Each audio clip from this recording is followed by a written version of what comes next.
Parashat Tetzavé, le début de la paracha, on va essayer de voir la lumière du Rachem HaKadosh V'Zanto Yitbarach. Ve'ata Tetzavé et Bnei Israël, ve'yikru elecha shemen zayit zach, katit lamaor, le'alot ner tamid. On peut se poser plusieurs questions ici sur ce passouk, on va voir, on va les découvrir ici au fur et à mesure. Dans les parshim, on va parcher le Rachem HaKadosh. Déjà, Vav de Ve'ata. Ve'ata, c'est intéressant. On va commencer Ve'ata. Alors non, là, je ne dis pas Moshe Rabbeinu. Donc normalement, c'est au singulier toujours. Donc Akjmoro, il dit pas Moshe Rabbeinu.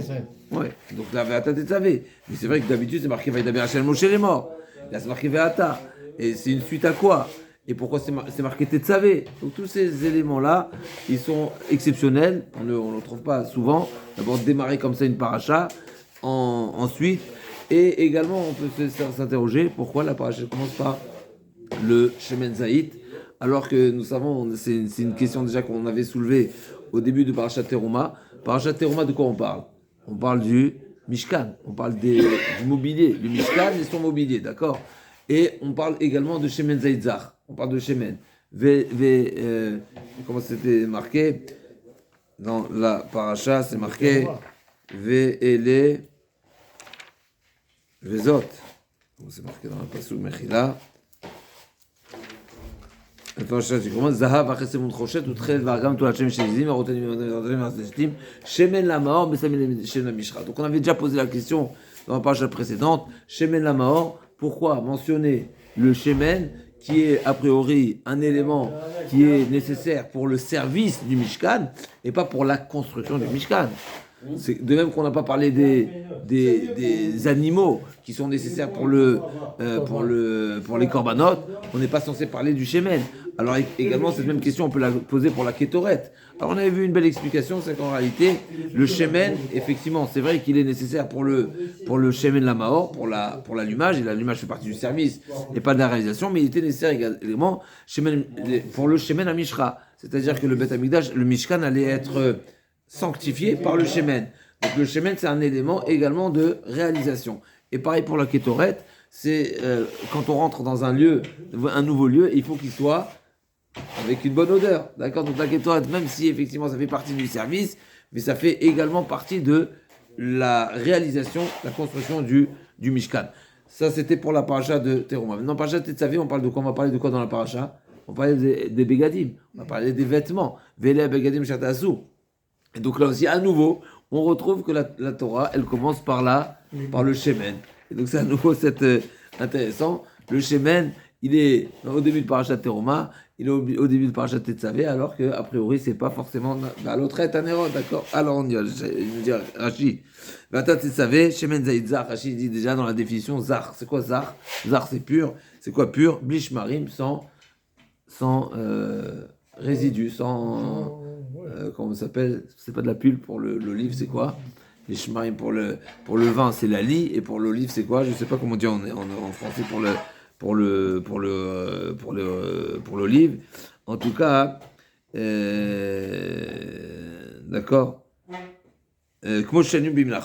Donc on arrive bientôt dans 3 mois à peu près, Bezrat Hashem, on va arriver dans Menachot, cette Mishnah qui nous détaille. On avait fait la Mishnah ensemble dans les Mishnayot. On avait vu qu'il y avait 3 niveaux dans l'olivier, et il y avait, n'est-ce pas, comment classifier la qualité des différents niveaux. Voilà, différents niveaux dans l'olivier. Qu'est-ce qui est de meilleure valeur que l'autre? N'est-ce pas? Il y avait d'accord, une question très intéressante. En tout cas, l'huile la plus, on va dire, la meilleure huile, elle était réservée pour l'allumage. Et pour les menachot, pas forcément, on y arrive tout de suite. Katit, azetim, à écouter le martéchet. Ils étaient pressés, pas broyés. L'olive n'est pas broyée, d'accord? Pas le martéchet, c'est pas que chez l'eau, de manière à ce qu'il n'y ait pas de shmarim, qu'il n'y ait pas de résidus, qu'il n'y ait pas de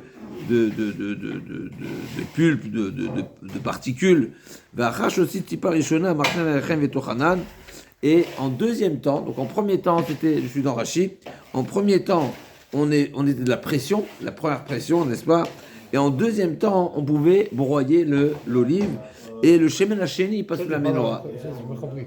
Comment tu vois Broyé, c'est-à-dire l'olive. l'olive, On parle de la fabrication de l'olive alors. de l'huile d'olive.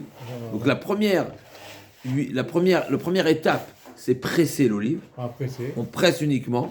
Deuxième étape, c'est broyer l'olive. La deuxième étape, elle n'est pas cachère pour la menorah. Ah, elle est pas cachère. L'huile qu'on obtiendra à partir du broyage, ouais, ben, ce ne sera pas cachère pour la menorah. Pourquoi? La Torah veut shemen zakatit zach. Zach, c'est de l'huile d'olive qui a été pressée et pas broyée. Va shemen shepasu la menorah v'kasher menachot shenmar katit la maor velo katit la menachot. Donc on voit que même dans le deuxième huile, cette huile particulière, qui était pure, elle a la particularité de cette huile, c'est qu'elle sera pressée et uniquement pressée, pas broyée. L'huile qui est obtenue du résultat du broyage, eh ben, il sera cachère pour les menachot, mais pas cachère pour l'allumage de la menorah. Donc ça, on verra dans Menachot, Bezratou Idbar, dans quelques mois. Bezratou Idbar. La halot ner tamid, il fallait les halot ner tamid. Les halot, intéressant ce terme, ner tamid. Tamid, c'est tout le temps. Maintenant, c'est quoi la définition de tout le temps? Est-ce que ça veut dire que la menorah elle était tout le temps allumée? Pas forcément, on y arrive tout de suite. Madli kachete shelevet olameda. Donc c'est quoi les halot ner? C'est faire monter la flamme. C'est-à-dire qu'il faut attendre l'action d'allumage. Il est jusqu'au moment où la flamme est bien prise. Voilà, un d'allumage, donc c'est une action d'allumage, de manière à ce que la flamme ensuite prenne par elle-même. Olé, mais elle a les capacités de monter par elle-même. Tamid, kol laïla velaïla, karoui tamid. Tamid, ça ne veut pas dire forcément 24 heures, H24, mais c'est toutes les nuits. D'accord? Mais rêve de boker. D'accord? Donc c'est marqué, mais rêve de boker. Donc forcément, le tamid de la Torah ne veut pas dire forcément ici, dans ce cas de figure, ne veut pas dire forcément H24, mais c'est tous les jours. Ça veut dire, c'est régulier. D'accord, c'est régulier. C'est comme le korban tamid. Tamid, ça ne veut pas dire qu'il était à chaque instant, mais ça veut dire tous les jours. Combien de fois par jour? 2 fois par jour. Là aussi, tamid. La lotner tamid, la menorah devait briller, pas forcément 24 heures, mais rêva de boker, du soir jusqu'au matin. Les financiers au Katolam, Du matin jusqu'au soir alors. Non, du soir au matin. C'est la nuit que c'est allumé. Ça allume, mais. La nuit. Mais rêva de boker, toute la nuit. Vena el amiyom leyom, vechen minchat chavitim nemar tamid, vena el amachta boker marto ba'erev, aval tamid amor bedachem apanim, mishabat et shabbatu. Donc Rashi nous fait ce constat-là, que ce terme tamid, on l'a trouvé dans la Torah à plusieurs reprises, dans plusieurs contextes, et ils ne veulent pas dire forcément ils n'ont pas forcément la même définition. Là on voit, c'est quoi tamid? C'est toutes les nuits. C'est 12 heures de nuit, 12 heures, même 18 heures de nuit, ça dépend, mais c'est que la nuit. Ça s'appelle tamid. On a également le korban tamid, ou mamarta, ou korban berev, qui était fait, la mincha, qui était, mincha travitin, qui était également, c'est marqué tamid, alors que c'était seulement une moitié qui était offerte le matin et une fois l'après-midi. Donc on voit que c'est pas forcément, le tamid, il n'a pas forcément le même sens. Et il y a un autre tamid, qui est plus constant, qui est H24, Bémet, c'est quoi? C'est le lechem apanim. Ah ouais, lechem apanim H24. Il est toujours dressé. D'accord. On peut s'intéresser, n'est-ce pas, s'interroger sur ce même terme qui est. Mais ce qui est intéressant, c'est que le service, on va dire, le plus constant Beth Amikdash, c'est quoi? C'est le lechem. Le lechem, à quoi ça fait allusion? Le lechem, ça représente quoi? C'est pas une allusion, ça représente quoi? La parnassa. C'est constant, d'accord? Il faut avoir cette confiance. Alors c'est très intéressant, le lechem, il faudrait en discuter et étudier le sujet. Mais en tout cas, c'est très intéressant parce que c'était le service à nouveau qui est le plus constant, qui est sans interruption, H24, 7-24, d'accord, 5-24. Et même même le roulement, il y avait un roulement, il y avait les nouveaux pains chaque vendredi. Donc il y avait un pain qui était mis et l'autre qui était retiré, mais c'était continu. Il restait chaud toute la semaine, mais il était partagé une fois par semaine. En tout cas, oui, il était partagé par les Kohanim. Mais je dis, il y a plusieurs chidushim dans ce service. D'abord qu'il est H24, 7 sur 7. Deuxièmement, il est totalement distribué aux Kohanim. Il n'est pas offert sur le misbéach, tout est pour nous, tout est pour l'homme.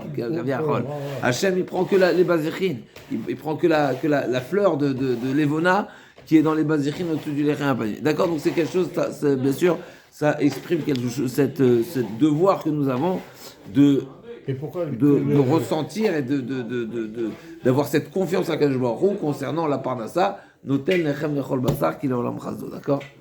On va revenir au Lechem Akadosh, il nous dit c'est la date lama utzach lomar ve'ata achar shimo yemedaber ve'ata et toi. On sait très bien, toujours c'est Moshe qui parle. Donc déjà, pourquoi il faut le dire et toi, comme si que c'est toi et uniquement toi et pas quelqu'un d'autre. On sait très bien, bien sûr. Donc Ve'ata Tetzavé, comme si que Hachem, on sait très bien qu'Hachem parle à Moshe Rabbeinu, donc c'est intéressant. Le Hachem Akadosh, je ne pose pas la question comme ça en premier temps, mais ce qui est plus dérangeant, c'est pas pourquoi c'est pas marqué Vaïdaber Hachem Moshe est mort, mais Ve'ata et toi, comme si que c'est toi et que toi. Et bien, on sait que il y a certaines choses, comme on avait vu pour le Aaron, où il y a certaines mitzvot qui concernent uniquement Moshe Rabbeinu, mais a priori, cette retransmission des ordres, mais on sait très bien que c'est toujours Moshe Rabbeinu qui l'a fait.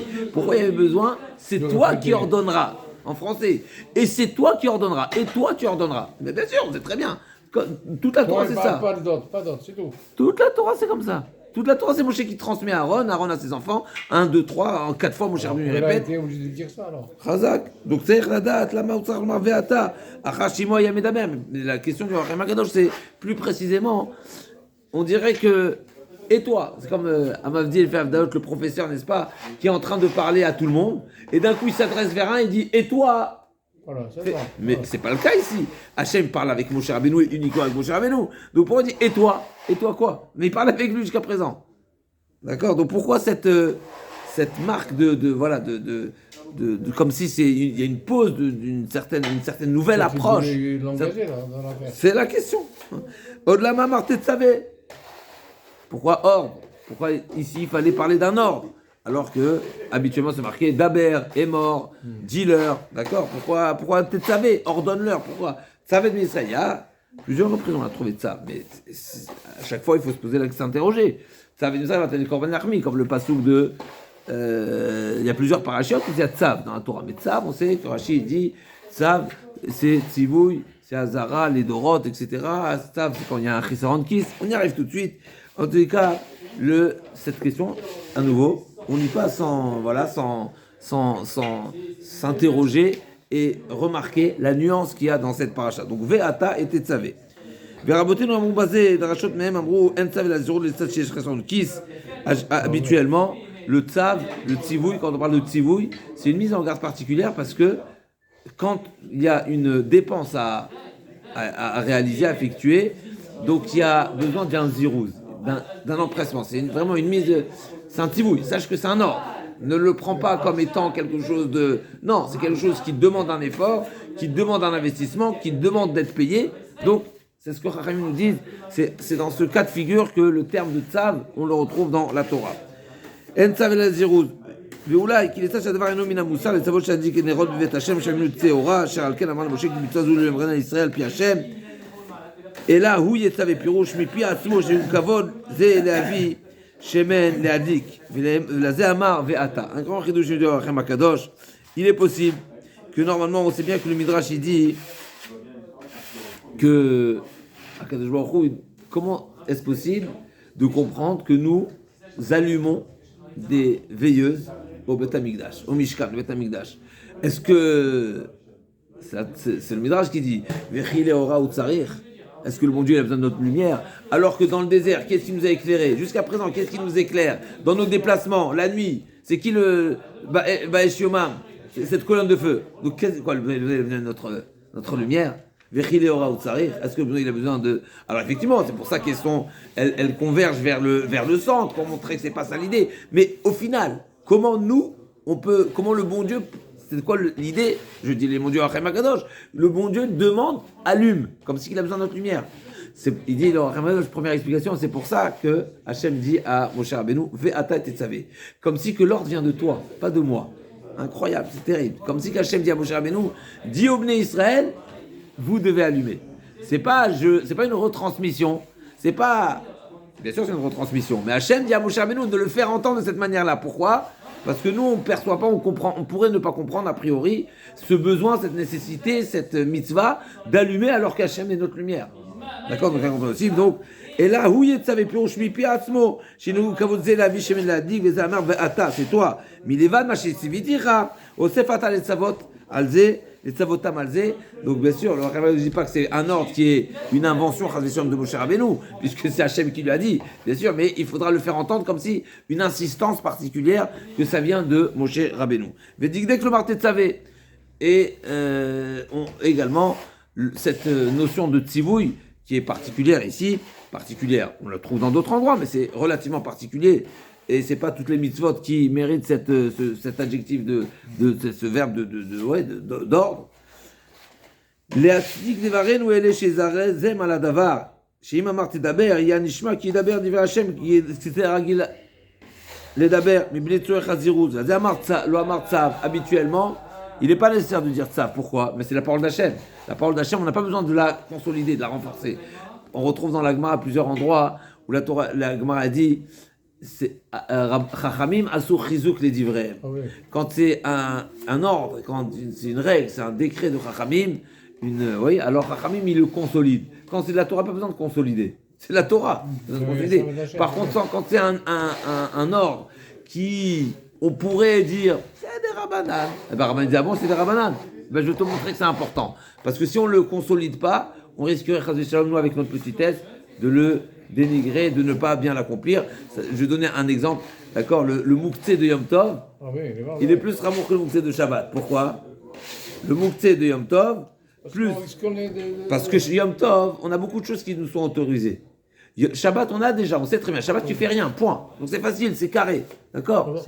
C'est bien, c'est plus simple, c'est plus facile. C'est plus facile à intégrer. Par contre, Yom Tov, on fait pas mal de choses qu'on ne fait pas à Shabbat. Et donc, on risquerait de nous oublier et de faire du au-delà. Donc, les ils ont dit non, le Mouktsé de Yom Tov, il faut le visser. Il faut le visser doublant. Amavdil, là aussi pareil. Quand Hachem, c'est un dibour directement de Hachem. Il n'y a pas besoin forcément de dire c'est Hachem qui a dit. Non, c'est bien, tout vient d'Hachem. Là, du fait que Hachem a dit à Moshe Rabbeinu, Ve'ata, c'est toi qui vas leur dire, comme si que l'ordre venait de toi, alors automatiquement il faut tetzavé, il faut un tzivouï, il faut faire entendre que c'est un ordre, c'est un impératif, c'est quelque chose à veiller, à bien le faire, parce que justement ne pas croire que c'est... Ils prennent soin de ce qui va être réalisé. Non, d'insister parce que ça vient de Moshe. D'insister, ça veut dire que l'ordre, du fait que l'ordre vient de Moshe, ça doit être ça de toutes les façons.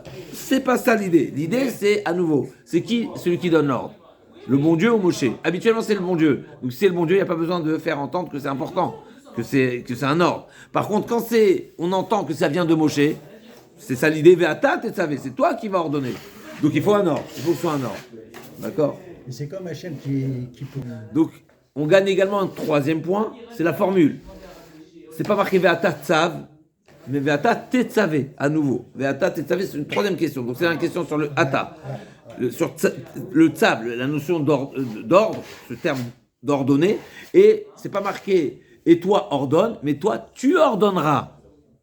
Tetzavé, tu ordonneras. C'est à nouveau, on vient... appuyer à nouveau cette notion que c'est Moshe Rabbeinu qui entreprend la chose. C'est Ata Tetzavé. Et toi, oui. Tetzavé, oui. Tu ordonneras. Oui. On aurait pu dire et toi ordonne. Ordonne, mais attends, même d'abord, non, tu ordonneras. Ata Tzav. Et c'est pour ça également que dans le passage, c'est pas marqué Tzav, ordonne, mais tu ordonneras, Tetzavé, d'accord? ולזה לא מצב, שאז יהיה נשמע שיאמר כי השם אמר אליו לצוות, à nouveau, si la Torah avait dit Ve'ata tzav, donc ça aurait pas été suffisamment compris que l'ordre vient de Moshe. Mais Moshe vient répéter l'ordre d'Hachem. Donc c'est vrai que c'est à lui de répéter l'ordre, mais l'ordre vient d'Hachem. Là, non, c'est toi qui ordonneras. Ça veut dire que l'ordre vient de toi. Ah ouais, d'accord. Ça, c'est de redondance. Non seulement c'est à toi de le faire, et ça vient pas d'Hachem. Et deuxièmement, l'ordre, il vient de toi. Parce que ça vient de toi, donc c'est à toi de le faire. Donc c'est toi qui le feras, et c'est toi qui ordonneras. Pour bien faire entendre que l'ordre vient d'Hachem. Que l'ordre vient de Moshe, pardon, Mechila. De vient de Moshe. Pirouche me'atzmecha, velo yere benecha, ki mitzazu kalaï, kevan shenam ela impi Moshe, lo kenu, she'en ze ela mishum derech kavod, le'elyon, aval ha'mitzavé, hare anu ro'im, ki Hachem ala amar elav shetzavé. Bien sûr, chaz v'shalom, ne pas croire que c'est une mitzvah qui est légère, chaz v'shalom, au contraire, bien sûr, tout le monde sait que ça vient, on sait très bien que ça vient d'Akadosh Baruch Hu, et c'est pas parce que c'est Moshe Rabbeinu qui le fait que tu dois la sous-estimer, mais au contraire. D'accord? Donc on avait déjà également relevé qu'on a pu voir et constater que les goïms, qu'est-ce qu'ils ont voulu saisir quand ils sont rentrés au Beth Amikdash? La menorah. C'est vrai que la menorah c'est quelque chose d'extraordinaire, mais quand on étudie le chidouche qu'il y a dans la menorah, c'est doublement chidouche. Parce qu'à nouveau, comme si Kadosh Baruch Hu, il nous demande notre lumière. Mais c'est incroyable ça. Incroyable, comme si Kadosh Baruch Hu, il reconnaît. Et il nous fait de la place. Que, à nous d'illuminer, n'est-ce pas, le monde, d'accord, par notre sagesse, par la Torah, par la conviction des mitzvot. C'est extraordinaire. Veoulai. Le Rabbi Naché, il avait raconté une anecdote. Chazak. Veoulai. Qu'il a amar veikro elecha. À nouveau, dans la suite du pasuk. Il est possible, il dit le Hachem Akadosh. C'est pour ça que c'est marqué veikro elecha. Ils prendront. Non, pour toi. Elecha, vers toi. Veikro elecha. Pourquoi quel rapport Moshe Rabbeinu maintenant? Quel rapport Moshe Rabbeinu dans l'histoire? L'huile, c'est pourquoi? Pour la menorah. Pourquoi Veikro elecha? Alors on sait dans Paradouma, c'est écrit Elecha Paradouma. Elecha, on sait que là-bas, ça va dans un autre sens, c'est que là-bas, Moshe Rabbeinu était le seul à connaître le secret de la Paradouma. Donc toutes les Paradoumas sont liées à Moshe Rabbeinu parce que, comme il disait là-bas, le Hachem Akadosh dit que une mitzvah, pour qu'elle soit complète, il faut la comprendre. Et si on ne comprend pas, il manque quelque chose. Ça ne veut pas dire que c'est pas, mais il manque quelque chose. Donc pour que la Paradouma soit complète, il faut que nous, on se connecte à Moshe Rabbeinu. Je sais que lui qui connaît l'explication. Mais là, c'est quoi l'idée ici maintenant? Veikro elecha, pirouche les mâches, d'accord? Donc, il faudrait les mâches à tabedatecha tetzavé, selon ce que Moshe Rabbeinu ordonne. Il faut comprendre exactement ce que ça veut dire, mais en tous les cas, ça veut dire qu'il faudrait qu'il se fasse à cette notion, à cette idée, à cette démarche, que ça vient de l'ordre de Moshe Rabbeinu. Veikro elecha, donc ils vont le prendre. Pourquoi? Ça veut dire selon ce que toi tu leur as ordonné, à nouveau que ça va dans le sens de l'ordre qui vient de Moshe Rabbeinu. Mais dire c'est le tzad, shetiva Hashem kol maseh mishkan binyav nocha shigaron shemtzavilu sheatze ou kol anidbar elav yavi kol nedaval shel mishkan tzad itlaavut bavodat Hashem gam yasim lechat mishkan vavodato leze amar elav ve'ata tetzavé pirouche ma sheshlecha meitron al kol Israël eno ela ma shetetzavé otam levad velazé amar tevat ve'ata. Donc encore une explication, il dit ici, du fait que les ordres du Mishkan, ils ont été les nochach, à la deuxième personne, n'est-ce pas? Tout s'adresse à Moshe Rabbeinu. Et donc quelque part,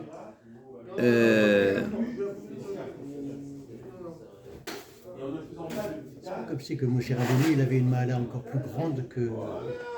Il était déjà très grand, mais là encore plus grand, il est monté plus grand vis-à-vis d'Hachem.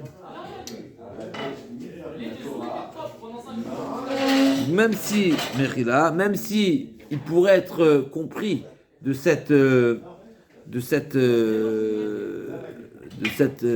ces formulations où on a l'impression que Hachem s'adresse à Moshe Rabbeinu et donc comme si que tout revenait sur Moshe Rabbeinu et donc c'était une mitzvah qui le concernait à lui. En réalité, Hachem lui dit non. Tout ce que tu n'as pas de toute cette mitzvah là, tu n'as rien de plus. C'est les mots du Hachem Akadosh, de plus par rapport à l'obligation que s'impose sur les bénis Israël, que le fait que c'est toi qui leur ordonne, que tu le rappelles. Mais en réalité, cette mitzvah, elle les concerne à eux. Donc c'est vrai que Hachem il dit à Moshe Rabbeinu, fais-toi, fais Asita, etc. Et on a l'impression, ça pourrait être perçu comme étant un ordre qui s'adresse à Moshe Rabbeinu. En réalité, non. Moshe Rabbeinu, il est uniquement là pour leur transmettre à réaliser. Et c'est ça ce qui est marqué Ve'ata, tout se fait avav, les tzad sheyesh osim levad Moshe, ve'idouya gamken omro tetzavé velo amar tzav. Et donc, grâce à ça, on va répondre également cette question de tetzavé. Pourquoi c'est pas marqué tzav, mais tetzavé. ועוד ירמוז לצד כי הגיע הזמן תת הכהונה לאהרון ברר השם למשה המלכות במלכו על ישראל והוא אמרו תצווה את בני ישראל. À partir de maintenant, qu'est-ce qui va servir au Mishkan? C'est Aaron à Cohen. Et donc Aaron à Cohen, il va prendre un nouveau statut, une nouvelle place, il va être désigné comme étant le Cohen. Et ben c'est pour ça que à ce moment-là, il fallait également en parallèle statuer Moshe Rabbeinu comme étant Meler. Et donc chacun sa place. Moshe Rabbeinu Meler, même si on a vu une discussion. Hachem il a donné le place de chacun alors. Chazak. Ça veut dire, on a vu cette discussion-là. Est-ce que Moshe Rabbeinu il a le statut de Cohen? Est-ce qu'il a eu le statut de Cohen? Est-ce qu'il était tout le temps Cohen? Est-ce qu'il était Cohen seulement les 7 jours? Est-ce qu'il était Cohen lui mais pas sa descendance? On a eu plusieurs avis, n'est-ce pas, dans la Gemara de Zachim. Mais en tout cas, ce qui est certain, c'est qu'une fois maintenant qu'on va définir Aaron à Cohen étant Cohen Gadol, et ben automatiquement Hachem il a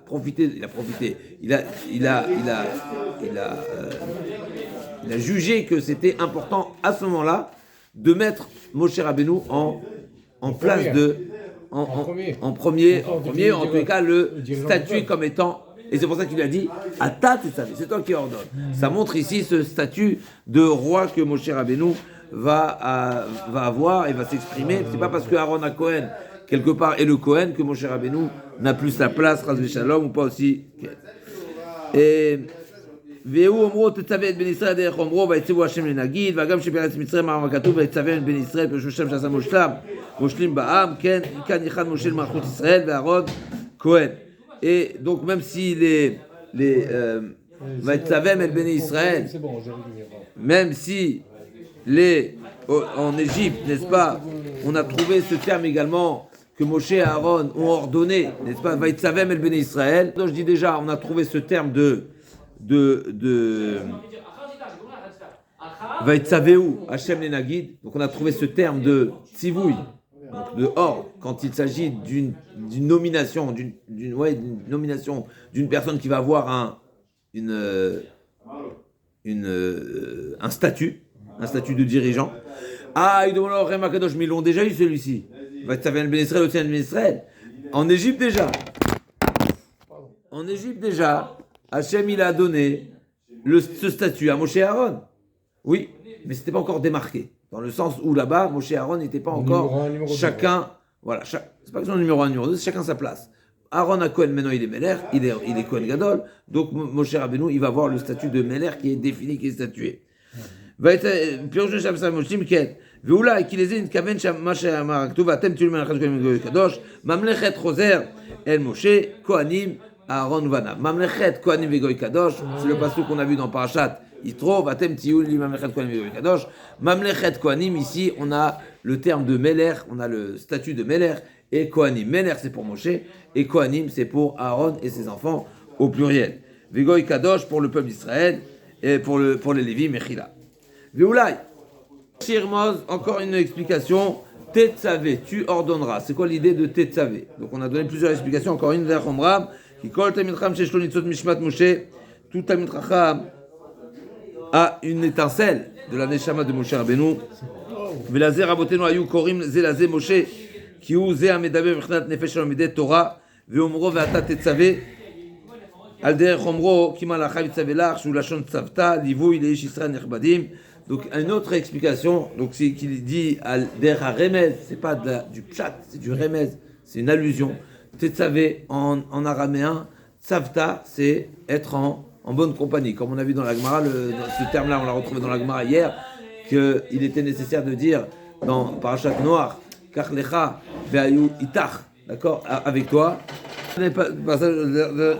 La suite du Orachem Akadosh va t'attever si une nation savta, donc Alpi Azor Akadosh, donc c'est un remez. Le Orachem Akadosh nous dit chaque Temcham il a un chouïa, il a une petite nitzol, une petite étincelle de Moshe Rabbeinu. Et donc en réalité, Moshe Rabbeinu est là pour les tzavta, c'est-à-dire nous ensemble, nous encourager, nous accompagner, plus exactement, nous accompagner. Velazé Amar, et c'est pour ça qu'on retrouvera ce terme-là dans la Ménorah, dans le Shemen Zaytzar, qui est là pour l'allumage de la Ménorah. On sait que l'allumage de la Ménorah, ça représente la Torah, et on sait Ubacha Hashem Moshe Mitzat Shemen Kuprinat Torah, et c'est Shu Or Haolam Vayen Pasoucha. Donc le Orachem Akadosh va continuer sur cette notion. Donc quand on dit qu'un Talmid Chacham, n'est-ce pas, c'est ici où on parle de l'huile pour la Ménorah que est ordonné et employé plutôt ce terme de tzivouï, qui n'est pas tzivouï en la Kodesh qui est un ordre, mais tzavta qui est ensemble. Tzavta, c'est être en compagnie. Donc Akadosh Baruch Hu donne à Moshe Rabbeinu Moshe Rabbeinu, il est responsable d'accompagner tous les Talmidei Chachamim. D'accord? Donc il y a quelque chose d'être, Bezrat Hashem, on soit zoché, d'être accompagné par Moshe Rabbeinu, Amen, Incroyable.